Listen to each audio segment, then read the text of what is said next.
Saeed chairman গুলি চালিয়ে আমাদের সন্তানদেরকে হত্যা করেছে।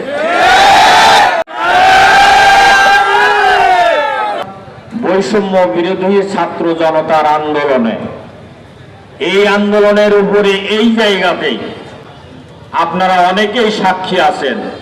সেদিন অনেকেই এখানে উপস্থিত ছিলেন।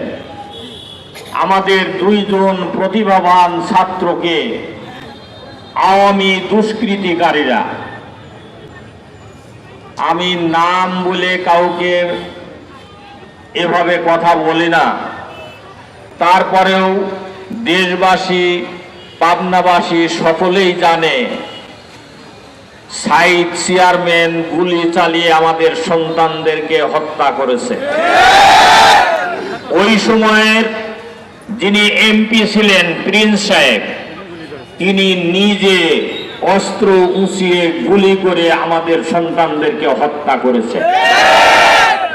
এ ব্যাপারে তখনই মামলা দায়ের করা হয়েছে, কিন্তু আজ পর্যন্ত এই দুইজন সন্ত্রাসী খুনিকে গ্রেপ্তার করতে প্রশাসন সক্ষম হয়নি। আমরা পরিষ্কারভাবে বলতে চাই, আপনারা যদি গ্রেপ্তার করতে না পারেন, তাহলে জনগণ গ্রেপ্তার করে আপনাদের হাতে তুলে দিবে। আপনাদের নাকে খত দিয়ে পাবনা ছেড়ে চলে যেতে হবে।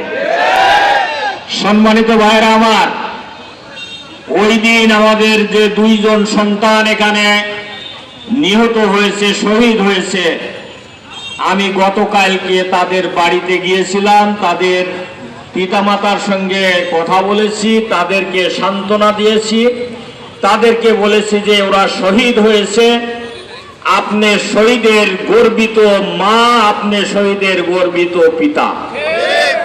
অতএব একজন শহীদ ৭০ জন নিকট আত্মীয়কে কাল কিয়ামতের দিনে জান্নাতে নিয়ে যাওয়ার আপনার সুপারিশ করার সক্ষমতা অর্জন করবে।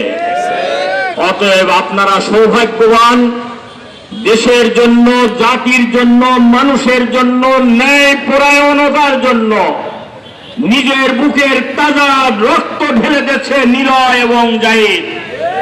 অতএব আজকের দিনেও তাদের জন্য আমরা দোয়া করি।